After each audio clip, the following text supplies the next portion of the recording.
નમસ્તે વિદ્યાર્થી મિત્રો, લાસ્ટ ટાઈમ આપણે ચેપ્ટર નંબર 14 વિદ્યુત પ્રવાહની રાસાયણિક અસરોમાં ઘન પદાર્થમાંથી વિદ્યુતનું વહન થાય છે તે આપણે સમજ્યા હતા અને જે પદાર્થમાંથી વિદ્યુતનું વહન થાય છે તેમને સુવાહક પદાર્થો કહેવામાં આવે છે, એટલે કે સુવાહકો કહેવામાં આવે છે. અને જે પદાર્થમાંથી વિદ્યુતનું વહન થતું નથી એવા પદાર્થોને અવાહકો કહેવામાં આવે છે. ઉપરાંત જે પદાર્થોમાંથી વિદ્યુતનું વહન થાય છે પણ સરળતાથી થતું નથી તેવા પદાર્થોને મંદવાહક પદાર્થો તરીકે ઓળખવામાં આવે છે.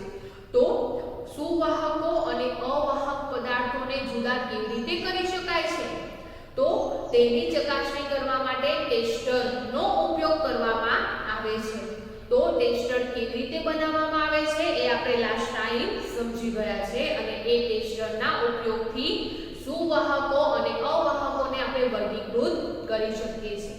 તેવી જ રીતે વિદ્યાર્થી મિત્રો, પ્રવાહીમાંથી વિદ્યુતનું વહન થાય છે કે નહીં તે પણ આપણે પ્રવૃત્તિ 14.2 પરથી સમજી ગયા છે કે કેટલાક પ્રવાહી પદાર્થમાંથી વિદ્યુતનું વહન થઈ શકે છે જેને સુવાહકો કહેવામાં આવે છે.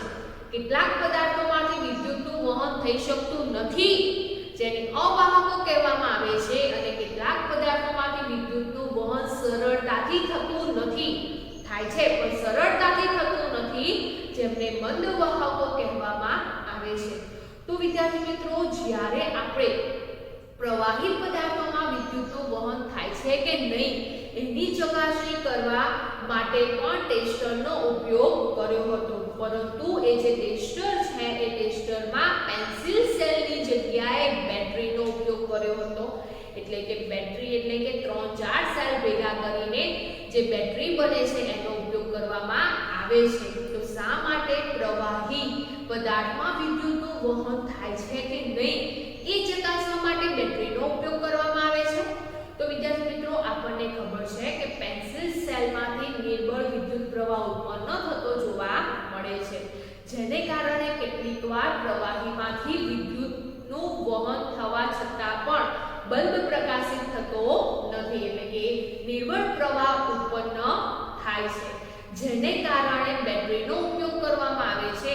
અને જે પદાર્થમાં વિદ્યુતનું વહન થાય છે સરળતાથી વિદ્યુતનું વહન કરીને બલ્બ પ્રકાશિત થતો જોવા મળે છે. તો એ પણ આપણે પ્રવૃત્તિ 14.2 પરથી સમજી ગયા છે કે કેટલાક પ્રવાહી પદાર્થો છે જેવા કે લીંબુનો રસ, વિનેગર, નળનું પાણી, આવા જે પણ કોઈ પદાર્થો છે એ પદાર્થોમાંથી વિદ્યુતનું વહન થાય છે તે દરમિયાન ટેસ્ટરમાં રહેલો જે ટોર્ચ બલ્બ છે, એટલે કે જે બલ્બ છે એ પ્રકાશિત થતો જોવા મળે છે. પરંતુ જ્યારે આપણે નિસ્યંદિત ચોખ્ખું પાણીનો ઉપયોગ કરીએ છીએ ત્યારે બલ્બ પ્રકાશિત થતો નથી, એટલે કે કેટલાક પ્રવાહી પદાર્થો સુવાહકો છે જ્યારે કેટલાક પ્રવાહી પદાર્થો અવાહકો છે.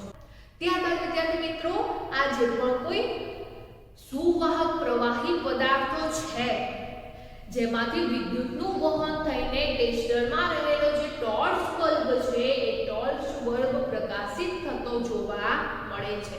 તો બલ્બ કેવી રીતે પ્રકાશિત થાય છે? બલ્બનો કયો ભાગ પ્રકાશિત થતો જોવા મળે છે? તો વિદ્યાર્થી મિત્રો, તમે બધાએ ટોર્ચ બલ્બ જોયો હશે, એટલે કે જે વિદ્યુતનો બલ્બ આવે છે એ બલ્બ તમે બધાએ જોયો હશે. અને એ બલ્બનો કયો ભાગ પ્રકાશિત થાય છે ખબર છે તમને? તો વિદ્યાર્થી મિત્રો, જો આ આકૃતિ વિદ્યુત બલ્બની છે, જેમાં તમને એની અંદર આ જે ભાગ જોવા મળે છે જેને શું કહેવામાં આવે છે? તો જેને ફિલામેન્ટ તરીકે ઓળખવામાં આવે છે. તો વિદ્યાર્થી મિત્રો, આકૃતિમાં તમે જોયું કે બલ્બની અંદર ફિલામેન્ટ જેવો ભાગ, તાર જેવો ભાગ જોવા મળે છે જેને ફિલામેન્ટ તરીકે ઓળખવામાં આવે છે. તો જ્યારે પણ વિદ્યુત પ્રવાહ પસાર થાય છે તે દરમિયાન ઉષ્મા પણ ઉત્પન્ન થતી જોવા મળે છે. ઉદાહરણ તરીકે વિદ્યાર્થી મિત્રો, તમે જ્યારે પણ તમારો ફોન કોઈ પણ કામ માટે લો છો તો એ જે પણ કોઈ ફોન છે એ ફોન જો વધારે સમય સુધી ચાલુ રાખવામાં આવે છે અને ત્યાર પછી તમે ફોનને સ્પર્શ કરો છો તો તમને શું જોવા મળશે, કેવો અનુભવ થશે? તો તે દરમિયાન તમારો જે ફોન છે એ ગરમ થયેલો જોવા મળે છે. ત્યારબાદ વિદ્યાર્થી મિત્રો એવું ઉદાહરણ આપણે પંખાનું પણ લઈ શકીએ છીએ. તો કાર્ય કરતા જે પણ કોઈ પંખા છે એ પંખા થોડો સમય સુધી આપણે ચાલુ રાખીએ છીએ અને ત્યાર પછી પંખા બંધ કરીને આપણે તેને સ્પર્શ કરીએ તો શું જોવા મળશે? તો ત્યારે પણ એ જે પંખા છે એ ગરમ થયેલા જોવા મળે છે. એવી જ રીતે ટીવીનું પણ ઉદાહરણ લઈ શકીએ છીએ. આપણે થોડા સમય સુધી આપણે ટીવી ચાલુ રાખીએ અને પછી બંધ કરીને ટીવીને સ્પર્શ કરીએ અથવા તો થોડા સમય સુધી ચાલુ રાખેલું જે ટીવી છે એ ટીવીને આપણે સ્પર્શ કરીએ તો પણ આપણને ગરમ જો લાગે છે. તેવી જ રીતે મિક્સર છે એ મિક્સરને આપણે મિક્સર પર જાર રાખીને એ મિક્સર ચાલુ કરીએ છીએ તો એ જે જાર છે એ જાર પણ આપણને ગરમ લાગે છે. તો વિદ્યુતથી ચાલતા જેટલા પણ સાધનો છે એ જે સાધનો છે એ સાધનોમાં વિદ્યુત પ્રવાહ પસાર થાય છે તે દરમિયાન ઉષ્મા પણ ઉત્પન્ન થતી જોવા મળે છે. ગરમી, ઉષ્મા એટલે ગરમી પણ ઉત્પન્ન થતી જોવા મળે છે. તો વિદ્યુત પ્રવાહથી ઉષ્મીય અસર જોવા મળે છે. ઉષ્મા ઊર્જા ઉત્પન્ન થાય છે. ક્યારે થાય છે? જ્યારે વિદ્યુત પ્રવાહ પસાર થાય છે ત્યારે. વિદ્યાર્થી મિત્રો, જ્યારે પંખા, લાઈટ, ટીવી જેવા જે પણ કોઈ ઉપકરણો બંધ હોય અને તમે થોડા સમય પછી બંધ ઉપકરણોને સ્પર્શ કરો ત્યારે તમને શું ગરમ લાગે છે? તો ના વિદ્યાર્થી મિત્રો, તે વખતે તમને ગરમ લાગતું નથી. ગરમ ક્યારે લાગે છે ઉપકરણો? જ્યારે તેઓ કાર્ય કરતા હોય અને થોડા સમય સુધી કાર્ય કર્યા પછી તેઓ બંધ થયા હોય તે દરમિયાન તેઓ ગરમ લાગે છે. તો ઉષ્મા એટલે કે ગરમી ક્યારે ઉત્પન્ન થાય છે? તો જે તે વિદ્યુતથી ચાલતા ઉપકરણો છે એ ઉપકરણોમાં જ્યારે વિદ્યુત પ્રવાહ પસાર થાય છે ત્યારે ઉષ્મા ઉત્પન્ન થતી જોવા મળે છે, જેને ઉષ્મીય અસર તરીકે ઓળખવામાં આવે છે. તો વિદ્યુત પ્રવાહ પસાર થતા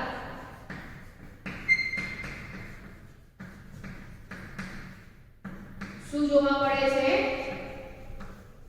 ઉષ્મીય અસર જોવા મળે છે. તો વિદ્યાર્થી મિત્રો, જ્યારે પણ ટોર્ચ બલ્બ છે એટલે કે બલ્બ છે એ બલ્બમાં જ્યારે વિદ્યુત પ્રવાહ પસાર થાય છે તે દરમિયાન જે ફિલામેન્ટ છે એ ફિલામેન્ટના ભાગને ગરમી મળે છે, ઉષ્મા મળે છે. તો ફિલામેન્ટ ધીમે ધીમે ગરમ થતો હોવાથી એ ફિલામેન્ટ પ્રકાશિત થતો જોવા મળે છે અને બલ્બ પ્રકાશિત થાય છે. તો બલ્બનો કયો ભાગ પ્રકાશિત થાય છે? તો બલ્બનો ફિલામેન્ટ વાળો જે ભાગ છે એ પ્રકાશિત થતો જોવા મળે છે. અને કેવી રીતે ફિલામેન્ટ પ્રકાશિત થાય છે? તો વિદ્યુત પ્રવાહ પસાર થતા ઉષ્મીય અસર ઉત્પન્ન થતી જોવા મળે છે. આ ઉષ્મીય અસરને કારણે ફિલામેન્ટ ધીમે ધીમે ગરમ થાય છે અને ગરમ થવાને કારણે ફિલામેન્ટ પ્રકાશિત થાય છે અને બલ્બ પ્રકાશ આપે છે. તો વિદ્યુત પ્રવાહ પસાર થતા ઉષ્મીય અસર જોવા મળે છે, જેને કારણે જે વિદ્યુત બલ્બ છે એ વિદ્યુત બલ્બ ના ફિલામેન્ટને ગરમી મળે છે. તો ફિલામેન્ટને જ્યારે ગરમી મળે છે ત્યારે શું થાય છે? ફિલામેન્ટ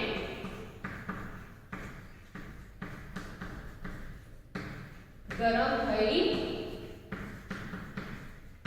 પ્રકાશ આપે છે. તો ટોર્ચ બલ્બ અથવા તો વિદ્યુત બલ્બ છે એ વિદ્યુત બલ્બનો કયો ભાગ પ્રકાશિત થાય છે? તો ફિલામેન્ટ વાળો ભાગ પ્રકાશિત થાય છે. અને કેવી રીતે પ્રકાશિત થાય છે? તો વિદ્યુત પ્રવાહ પસાર થતા ઉષ્મીય અસર જોવા મળે છે, એટલે કે ગરમી ઉત્પન્ન થાય છે, જેને કારણે ફિલામેન્ટને ગરમી મળે છે. ફિલામેન્ટ ગરમ થાય છે અને ગરમ થવાને કારણે પ્રકાશ આપે છે, જેથી કરીને બલ્બ પ્રકાશિત થતો જોવા મળે છે. આ ઉપરાંત વિદ્યાર્થી મિત્રો કેટલીક વખત જે તે કોઈ પ્રવાહી પદાર્થ છે એ પ્રવાહી પદાર્થમાં વિદ્યુતનું વહન થાય છે, પરંતુ એ વિદ્યુતનું વહન સરળતાથી થતું નથી, ધીમે ધીમે થાય છે. અને ધીમું વિદ્યુત પ્રવાહનું વહન થવાને કારણે કેટલાક કિસ્સામાં જે બલ્બ છે એ બલ્બ પ્રકાશિત થતો નથી. હવે આપણે સમજ્યા છે તે પ્રમાણે જે તે પદાર્થમાં વિદ્યુતનું વહન ન થાય તો બલ્બ પ્રકાશિત થતો નથી એવું આપણે સમજ્યા છીએ. તો જ્યારે પણ પ્રવાહી પદાર્થ છે એ પ્રવાહી પદાર્થમાં વિદ્યુતનું વહન થવા છતાં પણ કેટલાક કિસ્સાઓમાં બલ્બ પ્રકાશિત થતો નથી, તો તે દરમિયાન આપણે શું કરવું જોઈએ? તે દરમિયાન આપણે એવું વિચારી લેવું જોઈએ કે આ જે પદાર્થ છે એ અવાહક પદાર્થ છે. તો ના વિદ્યાર્થી મિત્રો, તે વખતે એ પદાર્થ મંદ વાહક હોવા છતાં આપણે અવાહક તરીકે ગણીએ છીએ. તો જે પણ કોઈ પ્રવાહી પદાર્થ છે એ પ્રવાહી પદાર્થમાં વિદ્યુતનું વહન સરળતાથી થઈ શકતું નથી. એટલે કે જે મંદ વાહક પદાર્થ છે એ મંદ વાહક પદાર્થોમાં કયા ટેસ્ટરનો ઉપયોગ કરવામાં આવે છે?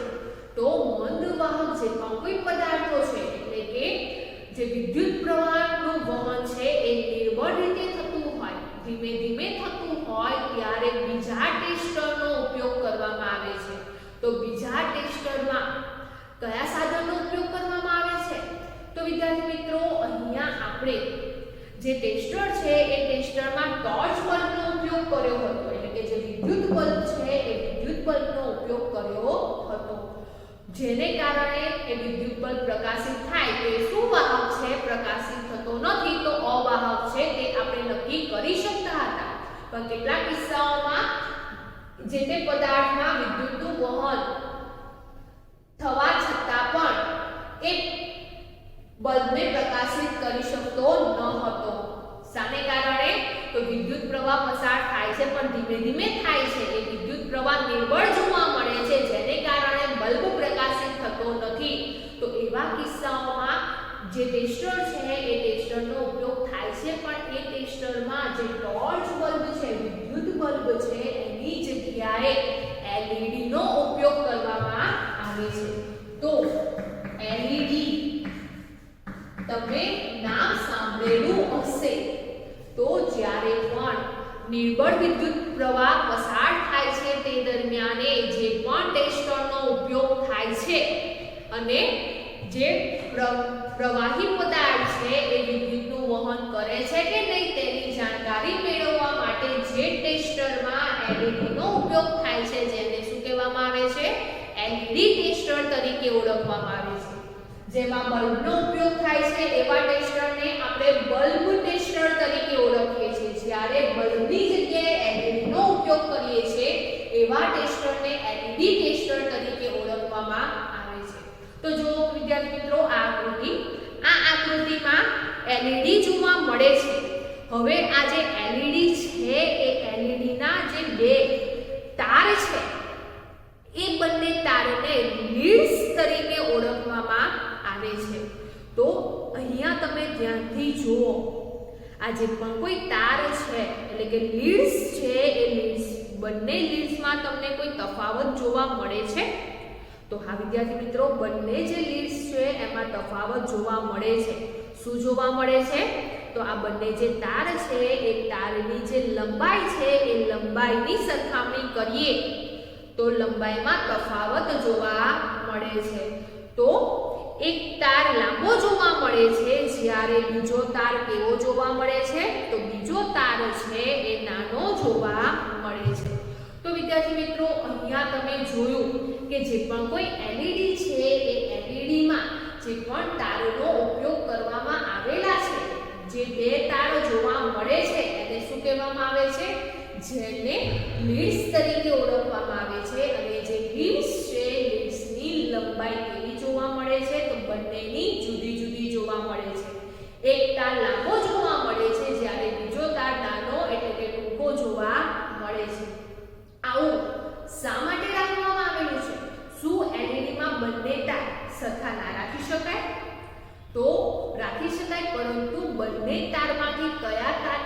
પરિપથમાં ધ્રુવ સાથે જોડવો કે ઋધ્રુવ સાથે જોડવો તે નક્કી કરી શકાતું નથી. માટે LED ના જે બંને તાર છે એ બંને તારની લંબાઈ કેવી રાખવામાં આવી છે? જુદી જુદી રાખવામાં આવી છે. તો વિદ્યાર્થી મિત્રો, LED માં જે લાંબો તાર છે એ લાંબા તારને પરિપથમાં ધ્રુવ સાથે જોડવામાં આવે છે, જ્યારે ટૂંકો એટલે કે નાનો તાર છે જેને ઋણ ધ્રુવ સાથે જોડવામાં આવે છે અને પરિપથ બનાવવામાં આવે છે. તો અહીંયા જે LED નો ઉપયોગ થાય છે એ LED નું પૂરું નામ શું છે ખબર છે તમને? તો LED નું પૂરું નામ છે લાઇટ ઇમિટિંગ ડાયોડ. તો આ જે LED છે એ LED નું પૂરું નામ છે લાઇટ ઇમિટિંગ ડાયોડ. તો LED માં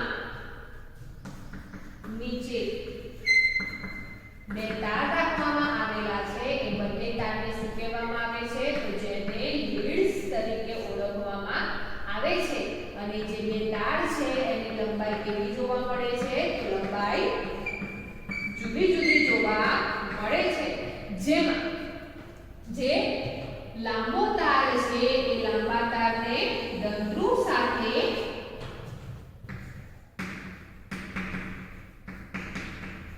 લાંબો તાર છે એ ધ્રુવ તરીકે અને ટૂંકો નાનો જે તાર છે એ ઋધ્રુવ તરીકેનું કાર્ય કરે છે. તો અહીંયા જ્યારે પણ પ્રવાહી પદાર્થમાં વિદ્યુતનું સરળતાથી વહન થતું નથી તે દરમિયાન LED જે ટેસ્ટર છે એનો ઉપયોગ કરવામાં આવે છે.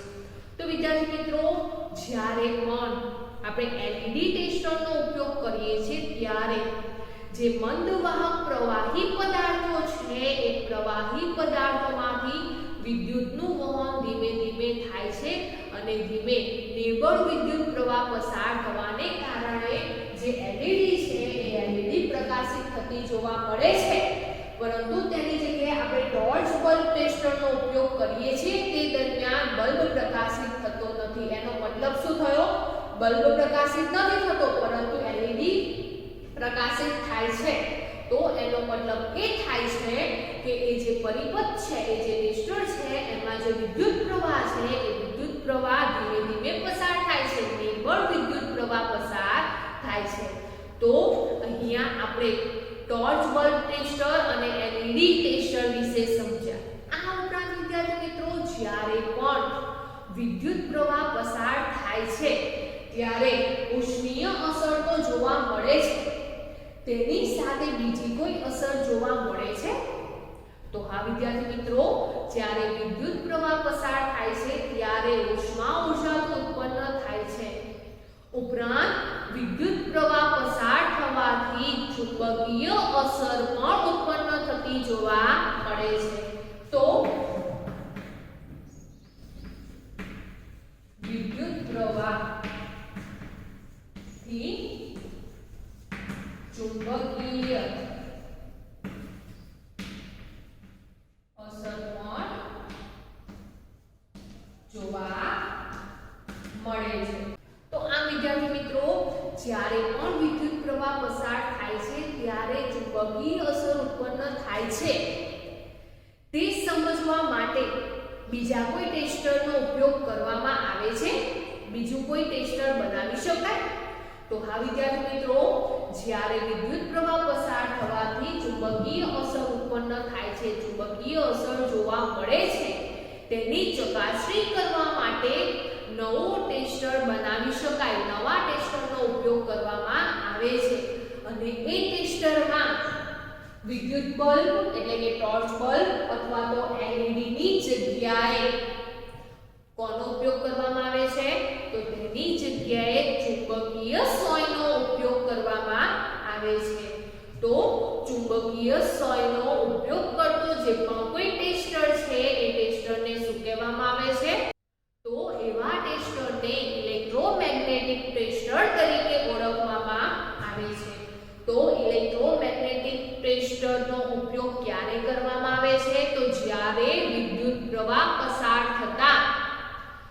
ચુંબકીય અસર ઉત્પન્ન થાય છે કે નહીં તેની ચકાસણી કરવા માટે ઇલેક્ટ્રોમેગ્નેટિક ટેસ્ટરનો ઉપયોગ કરવામાં આવે છે.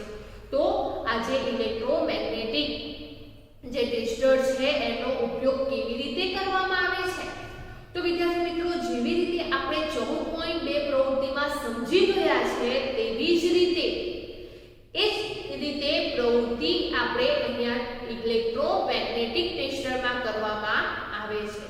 તો અહીંયા આ જે આકૃતિ છે એ આકૃતિ પ્રમાણે જે તે બેટરી અને જે ચુંબકીય સોય છે એ ચુંબકીય સોયને ગોઠવવામાં આવે છે. ઉપરાંત જે બંને ખુલ્લા છેડા છે એ બંને ખુલ્લા છેડાને પ્રવાહી પદાર્થમાં રાખવામાં આવે છે. તો જ્યારે પણ પ્રવાહી પદાર્થમાંથી વિદ્યુત પ્રવાહ પસાર થાય છે તે દરમિયાન અહીંયા જે ચુંબકીય સોયનો ઉપયોગ કરવામાં આવે છે ત્યારે ચુંબકીય સોય કોણાવર્તન અનુભવે છે.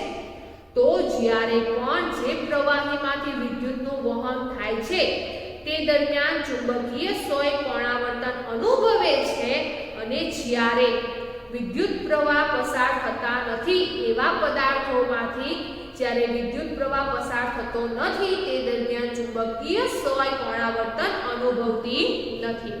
તો આ વિદ્યાર્થી મિત્રો, આ જે પ્રવૃત્તિ છે એ પ્રવૃત્તિમાં આપણે 14.2 કરી તે જ પ્રમાણે કરવાની છે, પરંતુ 14.2 પ્રવૃત્તિમાં આપણે એ ટેસ્ટરમાં ટોર્ચ બલ્બ એટલે કે બલ્બનો ઉપયોગ કર્યો હતો, જ્યારે અહીંયા બલ્બની જગ્યાએ ચુંબકીય સોયનો ઉપયોગ કરવામાં આવે છે. તો જ્યારે પણ વિદ્યુત પ્રવાહ પસાર થતા ચુંબકીય અસર ઉત્પન્ન થાય છે કે નહીં તેની ચકાસણી કરવા માટે ઇલેક્ટ્રોમેગ્નેટિક ટેસ્ટરનો ઉપયોગ કરવામાં આવે છે. અને એ પ્રવૃત્તિ કરવા માટે જે પણ કોઈ પ્રવાહી પદાર્થ છે એ પ્રવાહી પદાર્થમાં જે બંને ખુલ્લા છેડા છે એ બંને ખુલ્લા છેડા એકબીજાને સ્પર્શે નહીં તે રીતે પ્રવાહીની અંદર ડુબાડવામાં આવે છે. હવે જ્યારે એ પ્રવાહીમાંથી વિદ્યુતનું વહન થાય છે તે દરમિયાન જે ચુંબકીય સોય છે એ ચુંબકીય સોય કોણાવર્તન અનુભવે છે. એટલે કે ચુંબકીય સોય જે સ્થિર જોવા મળે છે એ હલનચલન કરતી જોવા મળે છે, કોણાવર્તન અનુભવે છે, કોણાવર્તન કરે છે. તો જ્યારે પણ ચુંબકીય સોયમાં કોણાવર્તન થતું જોવા મળે છે તે દરમિયાન એ જે પદાર્થ છે એ પદાર્થમાંથી વિદ્યુત પ્રવાહ પસાર થાય છે અને ચુંબકીય અસર પણ જોવા મળે છે. આ ઉપરાંત વિદ્યાર્થી મિત્રો, આપણે પ્રવાહી પદાર્થનો ઉપયોગ કરેલો છે, પરંતુ એ પ્રવાહી પદાર્થમાંથી વિદ્યુતનું વહન થતું નથી. તો શું તે દરમિયાન ચુંબકીય સોય છે એ કોણાવર્તન અનુભવે છે? તો ના વિદ્યાર્થી મિત્રો, તે દરમિયાન ચુંબકીય સોય કોઈ પ્રકારનું કોણાવર્તન અનુભવતી નથી. તો જે પણ કોઈ પ્રવાહી પદાર્થ છે એ પ્રવાહી પદાર્થ આપણે જુદા જુદા પ્રવાહી પદાર્થો લઈએ છીએ તે દરમિયાન કયા પદાર્થોમાંથી ચુંબકીય સોય કોણાવર્તન પામે છે, કયા પદાર્થો રાખવાથી ચુંબકીય સોય કોણાવર્તન પામતું નથી, તેને આધારે આપણે જે પણ કોઈ પ્રવાહી પદાર્થો છે એ સુવાહક છે, અવાહક છે તે પણ આપણે નક્કી કરી શકીએ છીએ. તો પ્રવાહી પદાર્થો સુવાહક છે, અવાહક છે કે બંધવાહક છે તે નક્કી કરવા માટે જે પણ કોઈ આપણે વસ્તુનો ઉપયોગ કરીએ છીએ, જે પણ કોઈ સાધનોનો ઉપયોગ કરીએ છીએ જેને ટેસ્ટર કહેવામાં આવે છે. અને આ જે ટેસ્ટર છે એ ટેસ્ટર જુદા જુદા પ્રકારના જોવા મળે છે. તો ટેસ્ટરના કેટલા પ્રકાર જોયા આપણે? તો ટેસ્ટરના 3 પ્રકાર જોયા. કયા કયા 3 પ્રકાર જોયા? તો ટેસ્ટરના પ્રકારની વાત કરીએ તો ટેસ્ટરના 3 પ્રકાર જોવા મળે છે. કયા કયા 3 પ્રકાર? તો ટોર્ચ, બલ્બ ટેસ્ટર, બીજા નંબરે એલઈડી ટેસ્ટર અને ત્રીજા નંબરે છે ઇલેક્ટ્રો મેગ્નેટિક ટેસ્ટર. તો વિદ્યાર્થી મિત્રો, અહીંયા આ જે પણ કોઈ 3 ટેસ્ટર છે એ 3 ટેસ્ટરનો ઉપયોગ ક્યારે કરવામાં આવે છે, કોને કહેવામાં આવે છે? તો જ્યારે જે પદાર્થમાંથી વિદ્યુતનું વહન સરળતાથી થઈ શકે છે તેવા પદાર્થોની જાણકારી મેળવવા માટે ટોર્ચ બલ્બ ટેસ્ટરનો ઉપયોગ કરવામાં આવે છે અને તેવા પ્રકારની જાણકારી મેળવવા માટે આપણે જે ટેસ્ટરનો ઉપયોગ કરીએ છીએ તેને ટોર્ચ બલ્બ ટેસ્ટર કહેવામાં આવે છે। તેવી જ રીતે જે પદાર્થોમાંથી નિર્બળ વિદ્યુત પ્રવાહ પસાર થાય છે તેમની જાણકારી મેળવવા માટે આપણે જે ટેસ્ટરનો ઉપયોગ કરીએ છીએ તે ટેસ્ટરને એલઈડી ટેસ્ટર તરીકે ઓળખવામાં આવે છે અને જે પદાર્થોમાં વિદ્યુત પ્રવાહ પસાર થતા ચુંબકીય અસર જોવા મળે છે કે નહીં તેની ચકાસણી કરવા માટે આપણે જે ટેસ્ટરનો ઉપયોગ કરીએ છીએ જેને ઇલેક્ટ્રોમેગ્નેટિક ટેસ્ટર તરીકે ઓળખવામાં આવે છે। તો અહીંયા જે પણ કોઈ 3 પ્રકારના ટેસ્ટર છે એ ત્રણેય પ્રકારના ટેસ્ટરથી આપણે નક્કી કરી શકીએ છીએ કે કયા પદાર્થોમાં વિદ્યુતનું વહન થાય છે અને કયા પદાર્થોમાં વિદ્યુતનું વહન થતું નથી। આ ઉપરાંત જે પદાર્થમાં વિદ્યુતનું વહન નિર્બળ રીતે થતું હોય તેની જાણકારી માટે એલઈડી ટેસ્ટરનો જ ઉપયોગ કરવામાં આવે છે। તો વિદ્યાર્થી મિત્રો હવે જે પણ કોઈ પ્રવાહી પદાર્થો છે એ પ્રવાહી પદાર્થોમાંથી કયા કયા પદાર્થોમાં વિદ્યુતનું વહન થાય છે અને કયા કયા પદાર્થોમાં વિદ્યુતનું વહન થતું નથી તે આપણે ટેસ્ટરનો ઉપયોગ દ્વારા નક્કી કરી શકીએ છીએ। તો વિદ્યાર્થી મિત્રો જ્યારે પણ આપણે પ્રવૃત્તિ કરીએ છીએ તે દરમિયાન જ્યારે ઇલેક્ટ્રોમેગ્નેટિક ટેસ્ટરનો ઉપયોગ કરીએ છીએ ત્યારે એ પ્રવાહી પદાર્થો આપણે જુદા જુદા પ્રવાહી પદાર્થો લીધેલા છે એ જુદા જુદા પ્રવાહી પદાર્થોમાં કયા પદાર્થોમાં ચુંબકીય સોય કોણાવર્તન પામે છે અને કયા પદાર્થોમાં ચુંબકીય સોય કોણાવર્તન પામતું નથી તે આપણે જોઈએ। તો જો વિદ્યાર્થી મિત્રો આ જે કોષ્ટક છે એ કોષ્ટકમાં આપણને જુદા જુદા પ્રવાહી પદાર્થો આપેલા છે। એ જે પ્રવાહી પદાર્થો છે એ પ્રવાહી પદાર્થોમાં જ્યારે ટેસ્ટ કરવામાં આવે છે કે વિદ્યુતનું વહન કરે છે કે નહીં તે માટે ઇલેક્ટ્રોમેગ્નેટિક ટેસ્ટરનો ઉપયોગ કરવામાં આવે છે। તો એ દરમિયાન જે તે પદાર્થ લેવાથી ચુંબકીય સોય કોણાવર્તન દર્શાવે છે કે નહીં તેને આધારે આપણે નક્કી કરી શકીએ કે એ પદાર્થ સુવાહક છે કે અવાહક છે। પરંતુ વિદ્યાર્થી મિત્રો અહીંયા આપણને સુવાહક અને મંદવાહક બેમાં જ જવાબ આપવાનું કીધેલું છે। તો જો ચુંબકીય સોય કોણાવર્તન દર્શાવે તો એ સુવાહક થશે અને ચુંબકીય સોય કોણાવર્તન ના દર્શાવે તો એ કેવા પ્રવાહી થશે તો મંદવાહક પ્રવાહી થશે। પણ હકીકતમાં વિદ્યાર્થી મિત્રો જ્યારે ચુંબકીય સોય કોણાવર્તન દર્શાવતી નથી ત્યારે એ જે પદાર્થ છે એ અવાહક હોય શકે છે પરંતુ અહીંયા આપણે અવાહક લખવાનું નથી। આપણે શું લખીશું તો અવાહક હોવા છતાં અહીંયા આપણે મંદવાહક લખીશું। તો સૌથી પહેલો લીંબુનો રસ છે તો લીંબુનો રસ લેવાથી ચુંબકીય સોય કોણાવર્તન દર્શાવે છે જેથી તે સુવાહક છે। બીજા નંબરે વિનેગર છે તો વિનેગર પણ ચુંબકીય સોય કોણાવર્તન દર્શાવે છે જેથી તે સુવાહક છે। તો વિદ્યાર્થી મિત્રો અહીંયા આ કોષ્ટકમાં આપણે 10 જુદા જુદા પ્રવાહી દ્રવ્યો લીધેલા છે। એ 10 પ્રવાહી દ્રવ્યોમાંથી કયા પ્રવાહી પદાર્થો ચુંબકીય સોય કોણાવર્તન દર્શાવે છે તો લીંબુ, વિનેગર, નળનું પાણી, દહીંનું પાણી અને સોડા જેવા જે પણ કોઈ પદાર્થો છે અથવા તો એની જગ્યાએ તમે એસિડ પણ લઈ શકો છો। કોઈ પણ એસિડ છે એ એસિડ લેવાથી પણ ચુંબકીય સોય કોણાવર્તન દર્શાવે છે જેથી કરીને જે પણ કોઈ પદાર્થો છે એ કેવા જોવા મળે છે એ સુવાહક જોવા મળે છે। આ ઉપરાંત વિદ્યાર્થી મિત્રો વનસ્પતિ તેલ, દૂધ, મધ, નિસ્યંદિત પાણી, કેરોસીન જેવા જે પણ કોઈ પદાર્થો છે એ ચુંબકીય સોય કોણાવર્તન દર્શાવતા નથી જેથી કરીને તે અવાહક છે પરંતુ અહીંયા આપણે મંદવાહક દર્શાવીશું। તો એવા પદાર્થોને કેવા કહેવામાં આવે છે મંદવાહક કહેવામાં આવે છે। તો આ વિદ્યાર્થી મિત્રો આ કોષ્ટક દ્વારા આપણે સમજ્યા કે જે પ્રવાહી પદાર્થો છે એમાં કેટલાક પ્રવાહી પદાર્થો સુવાહકો છે અને કેટલાક પ્રવાહી પદાર્થો મંદ વાહકો છે. તો જે પદાર્થો વિદ્યુતનું વહન કરે છે કે કરતા નથી તેને આધારે જે તે કોઈ પદાર્થો છે એ પદાર્થોને સુવાહકો અને અવાહકોમાં વર્ગીકૃત કરવામાં આવે છે. પરંતુ વિદ્યાર્થી મિત્રો, જે પ્રવાહી પદાર્થો છે એ પ્રવાહી પદાર્થોમાં વિદ્યુતનું વહન થાય છે કે નહીં તેને આધારે પ્રવાહી પદાર્થોને સુવાહકો અને મંદ વાહકોમાં વર્ગીકૃત કરવામાં પ્રાથમિકતા આપવામાં આવેલી છે.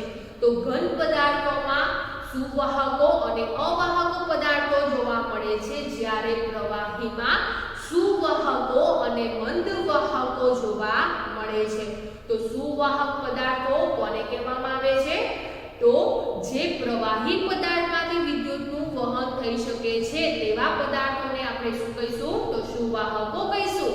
અને જે પદાર્થોમાંથી વિદ્યુતનું વહન થતું નથી તેવા પદાર્થોને શું કહીશું? તો તેવા પદાર્થોને આપણે મંદ વાહકો કહીશું. પ્રવાહી પદાર્થો છે તો પ્રવાહી પદાર્થો માટે પદાર્થોને બે ભાગમાં વિભાજિત કરવામાં આવેલા છે, સુવાહકો અને મંદ વાહકો. જ્યારે ઘન પદાર્થોને સુવાહકો અને અવાહકોમાં વર્ગીકૃત કરવામાં આવેલા છે. તો જ્યારે પણ પ્રવાહી પદાર્થોમાં વિદ્યુતનું વહન થાય છે ત્યારે જે પણ ત્રણ ટેસ્ટર છે એ ત્રણેય ટેસ્ટરનો ઉપયોગ કરવામાં આવે છે. ટોર્ચ બલ્બનો ઉપયોગ કરવામાં આવે ત્યારે વહન થાય તો બલ્બ પ્રકાશિત થાય છે. એલઈડી ટેસ્ટરનો ઉપયોગ કરવામાં આવે ત્યારે એલઈડી પ્રકાશિત થાય છે. પરંતુ જ્યારે ઇલેક્ટ્રોમેગ્નેટિક ટેસ્ટરનો ઉપયોગ કરવામાં આવે ત્યારે ચુંબકીય સોય પરાવર્તન પામે છે. તો આ વિદ્યાર્થી મિત્રો, આજે આપણે વિદ્યુત પ્રવાહ પ્રવાહી પદાર્થોમાં પસાર કરતા જે ટોર્ચ બલ્બ છે એ કેવી રીતે પ્રકાશિત થાય છે તે સમજ્યા. ઉપરાંત ટોર્ચ બલ્બની જગ્યાએ બીજા નવા ટેસ્ટરનો ઉપયોગ કરી શકાય એ ટેસ્ટર કેવી રીતે બનાવવામાં આવે છે તે સમજ્યા. એટલે કે જે ટોર્ચ બલ્બ ટેસ્ટર છે એની જગ્યાએ આપણે એલઈડી ટેસ્ટર અથવા તો ઇલેક્ટ્રોમેગ્નેટિક ટેસ્ટરનો પણ ઉપયોગ કરી શકીએ છીએ. એને આધારે આપણે ટેસ્ટરના પ્રકાર સમજ્યા કે ટેસ્ટર ત્રણ પ્રકારના જોવા મળે છે. આ ઉપરાંત વિદ્યાર્થી મિત્રો, ચુંબકીય સોય પરાવર્તન દર્શાવે છે કે નહીં તેને આધારે જુદા જુદા પ્રવાહી પદાર્થો સુવાહકો છે કે મંદ વાહકો